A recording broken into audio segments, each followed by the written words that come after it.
Assalamualaikum warahmatullahi wabarakatuh. Perkenalkan, nama saya Dimas Anggit Prisnanda.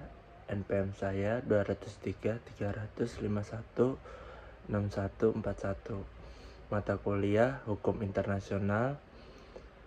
Nama dosen mata kuliah Hukum Internasional Pak Ogian Hafiz Juanda SH LLM CLA CP ARB CML CME CMLC. Di sini saya ingin membuat video tentang materi yang telah diberikan di tugas 2 sebelum UAS. Sebelumnya, di poin pertama itu menjelaskan definisi hukum internasional, sumber hukum internasional, dan subjek hukum internasional. Dalam hukum internasional itu dikenal dua kelompok, yakni hukum internasional dan hukum perdata internasional.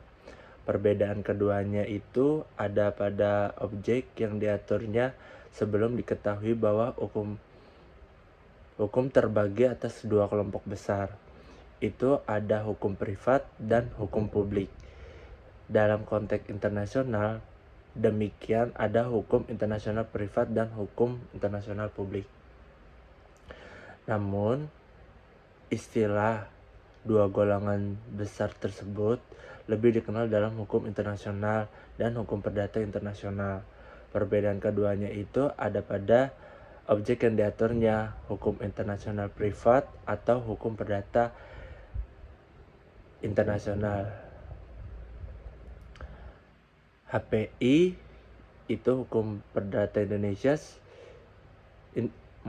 hukum perdata internasional sebagaimana diterangkan Prof. Julfa Joko Basuki, itu guru besar hukum perdata internasional dalam JHP nomor 3 tahun 2006.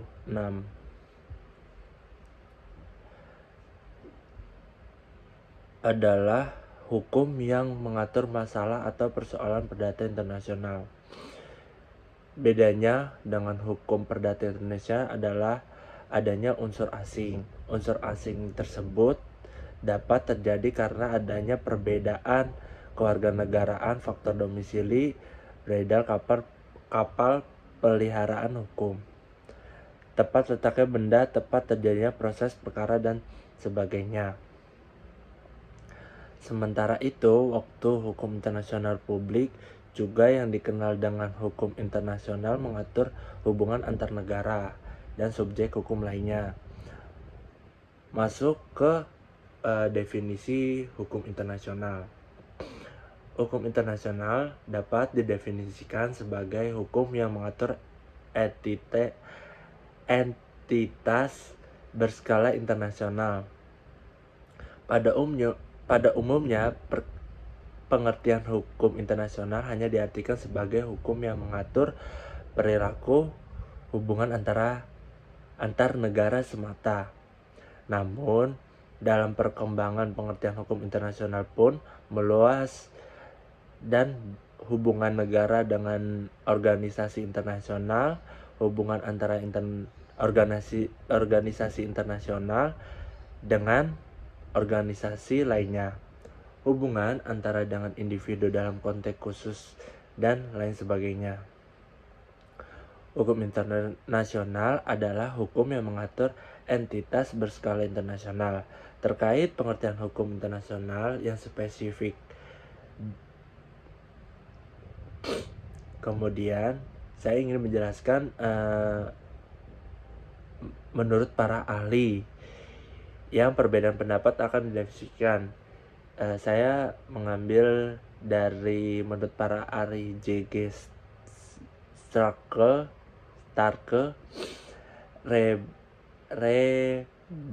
Rebecca M. Wallace, sama F. Sugeng Istanto. Yang pertama itu ada J.G. Starke, itu Hukum internasional adalah sistem hukum yang sebagai besar terdiri dari prinsip dan aturan yang biasanya ditaati dalam hubungan antar negara. Oleh karena itu, umumnya mengatur hubungan antar negara dan mencakup juga satu, itu ada aturan hukum yang berkaitan dengan fungsi institusi atau organisasi internasional, hubungan satu sama lain, dan hubungan lembaga tersebut dengan negara serta individu, dan juga antara hukum tertentu yang berkaitannya dengan individu dan entitas non-negara, karena individu dan entitas tersebut menjadi perhatian masyarakat internasional. Kedua, menurut para ahli, Rebecca M. Wallace, pengertian hukum internasional adalah peraturan dan norma yang mengatur negara entitas lain yang dikenal berkepribadian internasional, misalnya organisasi internasional dan para individu dalam hubungan satu sama lain. Selanjutnya ada menurut para ahli F. Sugeng Istanto. Menurut hukum internasional menurut para ahli F. Sugeng Istanto adalah kumpulan ketentuan hukum yang berlakunya dipertahankan oleh masyarakat internasional. Selanjutnya ada sumber hukum internasional. Sumber hukum internasional berbagai materi, kebiasaan atau asas yang mengandung atau menjelaskan aturan-aturan hukum internasional. Dalam hukum internasional tidak terdapat badan legislatif yang dapat mengeluarkan undang-undang yang mengikat semua negara, sehingga hukum internasional dibuat berdasarkan tindakan dan kebiasaan negara-negara sebagai pemegang kedaulatan. Pada pasal 38.1 Piagam Mahkamah Internasional menyebutkan ada 4 sumber hukum internasional. Yang pertama itu ada perjanjian internasional, kedua ada kebiasaan internasional, ketiga asas hukum itu diakui oleh negara-negara beradab, terakhir itu ada putusan pengadilan, dan 5 ajaran-ajaran para ahli sebagai sumber ditambahkan untuk menentukan aturan hukum. Selanjutnya ada subjek hukum internasional. Subjek hukum internasional sendiri diterangkan Mokhtar Kusumaatmadja. Sumber hukum internasional itu adalah segala sesuatu yang menurut hukum dapat memiliki hak dan kewajiban, serta memiliki kewenangan untuk melakukan hubungan hukum atau bertindak menurut ketentuan hukum internasional yang berlaku. Subjek hukum internasional antara lain itu ada negara, itu pertama, kedua ada organisasi internasional, ketiga ada Palang Merah Internasional, keempat ada Tahta Suci Vatikan, kelima ada pemberontak, dan terakhir ada individu. Yang pertama itu negara. Negara itu menjadi subjek utama dalam hukum internasional. Dalam konteks hukum internasional, negara yang dimaksud adalah negara yang berdaulat dan memiliki pemerintahannya sendiri. Kedua itu ada organisasi internasional. Tugasnya itu untuk turut serta menyelesaikan pelanggaran hukum internasional. Klasifikasi organisasi internasional yang menjadi subjek hukum internasional adalah organisasi yang memiliki keanggotaan secara global dengan tujuan yang bersifat umumnya. Contohnya itu ada PBB. Organisasi yang memiliki keanggotaan secara global dengan tujuan spesifikasi, contohnya ada IMF. organisasi dengan anggotaan regional dengan tujuan global, itu contohnya ada ASEAN. Terakhir itu ada organisasi dengan keanggotaan regional dengan tujuan spesifik, contohnya itu ada NAFTA. Ketiga itu ada Palang Merah Internasional. Palang Merah Internasional diakui sebagai subjek hukum. Subjek hukum internasional dalam ruang lingkup terbatas. Kedudukannya diperkuat dengan adanya perjanjian dan konvensi Palang Merah. Misi Palang Merah Internasional semata-mata hanya untuk kemanusiaan. Oleh karena itu, organisasi ini harus independen dan tidak boleh diintervensi. Mohon maaf, saya ulangi lagi, itu tidak boleh diintervensi oleh negara manapun. 4. Ada Tata Suci Vatikan. Tata Suci Vatikan itu diakui sebagai subjek hukum internasional sejak ditandatanganinya Fakta Lateran pada tahun 1929. Fakta Lateran sendiri merupakan perjanjian antara kerajaan Italia dengan Tata Suci Vatikan. Kelima, ada pemberontakan.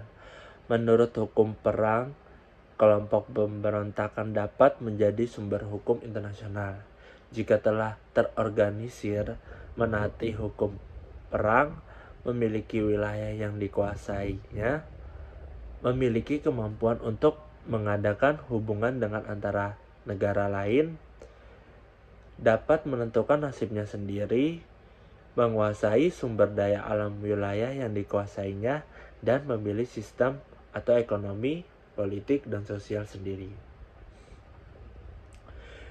Selanjutnya terakhir ada individu.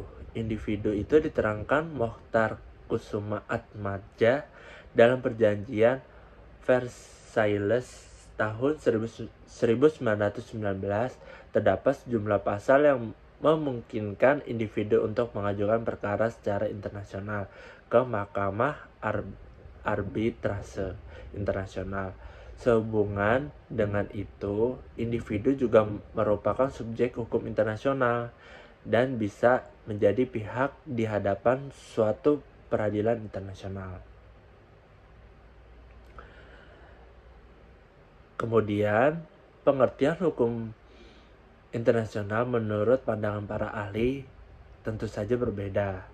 Namun, dapat disimpulkan bahwa hukum internasional merupakan hukum yang mengatur hal atau entitas berskala internasional. Dan juga ada 6 subjek hukum internasional, yakni negara, organisasi internasional, Palang Merah Internasional, Tata Suci Vatikan, pemberontakan, dan terakhir ada individu. Lanjut ke soal kedua. Sengketa internasional. Sengketa internasional itu adalah sengketa yang timbul atau terjadi di antara negara dengan negara, negara dengan subjek hukum lain bukan negara, dan subjek hukum bukan negara satu sama lain.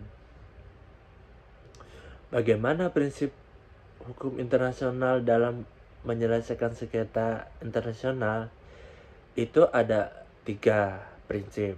Yang pertama, prinsip non-intervensi dalam urusan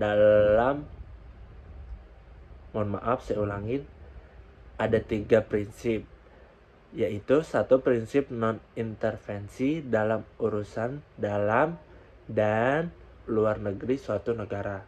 Kedua, ada prinsip persamaan hak dan menentukan nasib sendiri bagi setiap negara.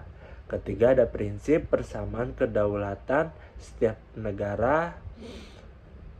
Dan terakhir, ada prinsip itikat baik dalam hubungan internasional. Kemudian saya ingin memberikan contoh sengketa internasional. Jadi contoh sengketa internasional itu ada sengketa internasional antara Jepang dengan Korea. Penyebabnya itu ada perebutan kepemilikan pulau Daioyu atau Senkaku antara Cina dan Jepang. Telah berlangsung sejak tahun 1969. Sengketa ini diawali ketika ECAFE menyatakan bahwa di perairan sekitar pulau Daioyu atau Senkaku terkandung hidrokarbon dalam jumlah besar.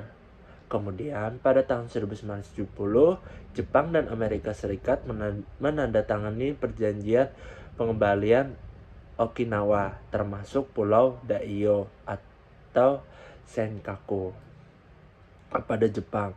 Hal ini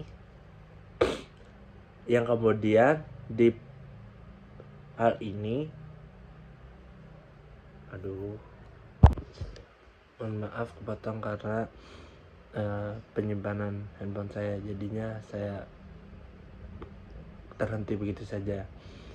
Selanjutnya saya ingin menjelaskan lagi contoh sengketa internasional antara Jepang dan Korea.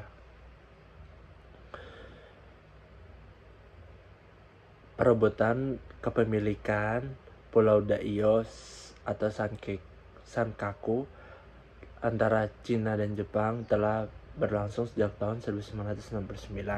Sengketa ini diawali ketika ECAFE menyatakan bahwa di perairan sekitar Pulau Daioyu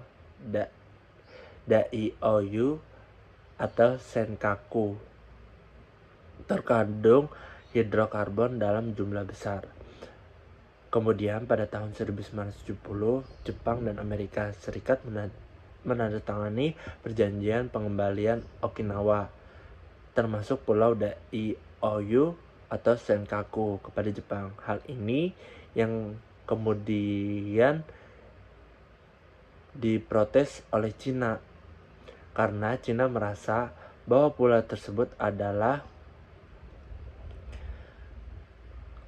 miliknya. Sengketa ini semakin berkembang pada tahun 1978 ketika Jepang membangun mercusuar di Pulau Daioyu untuk melegitimasi pulau tersebut. Ketegangan ini berlanjut ketika Jepang mengusir kapal Taiwan dari perairan Daioyu meskipun protes yang terus-menerus dari Cina maupun Taiwan. Namun tahun 1990-an Jepang kembali memperbaiki mercusuar yang telah dibangun oleh kelompok kanan Jepang di Daioyu secara resmi. Selanjutnya ada lagi sengketa internasional antara Irak dan Kuwait. Itu penyebabnya invasi Irak ke Kuwait disebabkan oleh kemerosotan ekonomi Irak. Setelah perang 8 tahun dengan Iran, dalam perang Iran-Irak, Irak sangat membutuhkan petrodolar sebagai pemasukan ekonominya. Sementara rendahnya harga petrodolar akibat kelebihan produksi minyak oleh Kuwait serta Uni Emirat Arab yang dianggap Saddam Hussein sebagai perang ekonomi serta perselisihan atas ladang minyak Rumaila. Sekalipun pada pasca perang melawan Iran, Kuwait membantu Irak. Irak pun dengan mengirimkan suplai minyak secara gratis. Selain itu, Irak mengangkat masalah perselisihan pembatasan akibat warisan Inggris dalam pembagian kekuasaan setelah jatuhnya pemerintahan Utsmaniyah Turki. Itulah dua sengketa yang saya ambil contohnya. Kemudian ada penyebab terjadinya sengketa internasional. Itu ada 4. Yang pertama, ada kesalahpahaman tentang suatu hal. Kedua, salah satu pihak sengaja melanggar hak atau kepentingan negara lain. Yang ketiga, ada 2 negara berselisih pendirian tentang suatu hal. Yang terakhir itu ada pelanggaran hukum atau perjanjian internasional. Sekian dari saya menerangkan tugas 2 sebelum ujian akhir semester ganjil. Apabila ada kekurangan atau suara saya yang kurang pede atau gimana, ya mohon maaf. Sekian dari saya, Dimas Anggit Prisnanda. Mohon maaf kurang lebihnya. Wassalamualaikum warahmatullahi wabarakatuh.